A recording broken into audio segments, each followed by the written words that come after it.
Joel Sherman back with three things, still in Port St. Lucie, still with the Mets, who announced on Wednesday what we thought was coming when they made their initial proclamation on Tuesday that Francisco Lindor was going for a consultation and could face surgery on his hamate bone, where he had a stress reaction. Indeed, he needed it and had it on Wednesday, according to the Mets.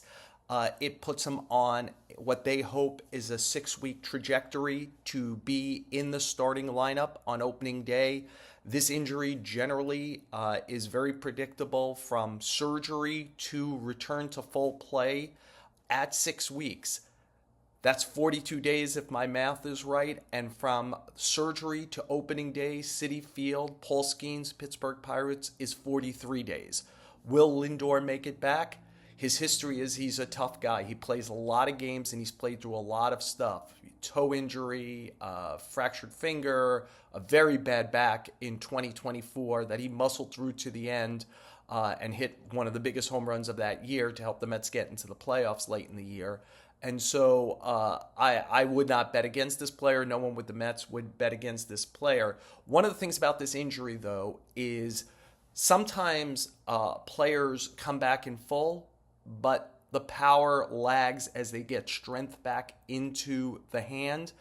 And Lindor's an important part of the power quotient for the Mets, and maybe even more important. Remember, the all-time home run leader for the franchise, Pete Alonso, signed in the offseason with the Baltimore Orioles. He's gone.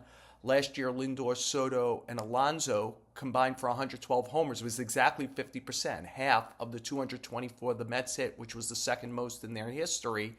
Now Alonso's gone, and would Lindor be compromised, even if he came back on time to be there for opening day? It does lead to the question about where else the Mets will get power. They'll get some of it, they believe, from what are the likely 3-4 hitters in their lineup, which is Bo Bichette and Jorge Polanco. But those guys are more hitters, especially Bichette, who will hit home runs as part of their profile. It will help. But where else can they get it? So for the three things today, why don't I go through three guys I think are important to the Mets, keeping their end of the power up this season. And I think a good place to start is Francisco Alvarez, in part because Alvarez had hamate bone surgery last spring training. And when he returned, he did have trouble with some power. I think it was one homer in 24 games, like 4 in 50. And then down the stretch, he hit 7 in his final 26 games. So the power came back. Clearly, he showed, especially in that first full season when he hit, I believe, 25, 26 homers, that there's power there.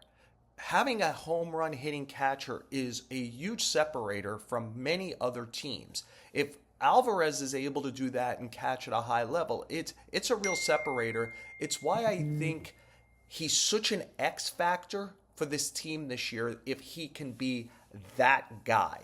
Number two, Mark Vientos. Look, who do they get? 2024 Mark Vientos, 2025 Mark Vientos. He is playing for Nicaragua in the WBC. I talked to him on Wednesday. He mentioned that he talked to their manager for that team. Dusty Baker, believe it or not, is managing Nicaragua. And the plan is for him to be mainly a third baseman for that team in the WBC. But third base, that's closed now. As long as Bo Bichette can handle it and is healthy, he's going to play the majority of games there. Let's not forget, the Mets were high enough on Vientos coming out of 2024 that he was going to be the first baseman until Pete Alonso signed at about this time last year as spring training was opening to come back and play in 2025 with the Mets. Otherwise, Vientos was going to play first base. If Polanco is able to stay healthy, there's probably 110, 120 games of Polanco at first base, maybe more than that. So Vientos will play some there, but the majority of the at-bats would seem to be coming from DH as long as he holds up his end of the bargain, which is he's got to hit and hit for power. If he does, I think he'll get a lot of at-bats, and it will be very important for the team which of those players show up. For number three, I want to talk about Luis Robert Jr., who I thought was a good trade for the Mets, especially with some of the other stuff they did. It is interesting that a key guy in the package that went back is Luis Angel Acuna, who would be the backup shortstop for the Mets, and they know they would get high-end defense and base running from him, and they hope a little offense, but he was sacrificing this trade to bring in Robert.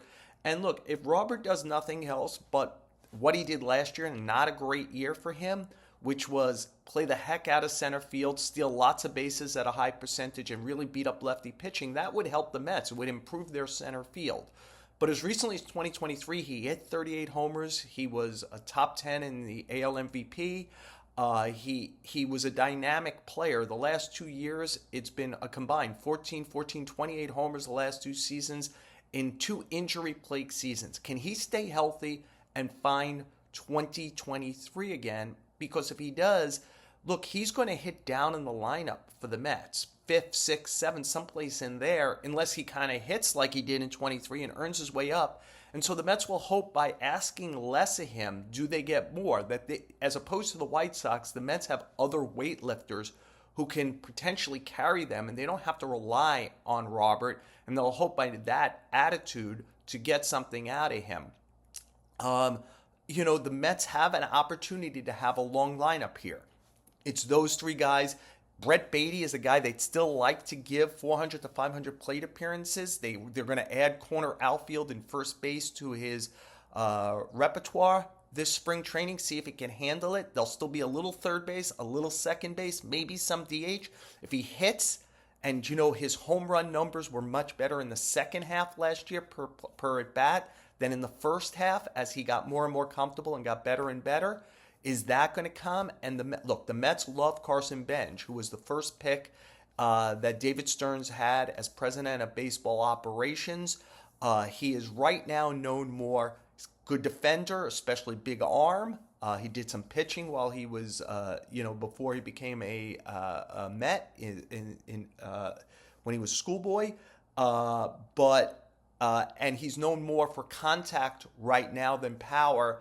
But there's some power in there, and people think as he fills out and gets to know his swing and pitching better, that there'll be some real power there as well. How quickly does that come? Does he make the team? Does the bat come quickly? Again, it's a way that the Mets get to have a long lineup.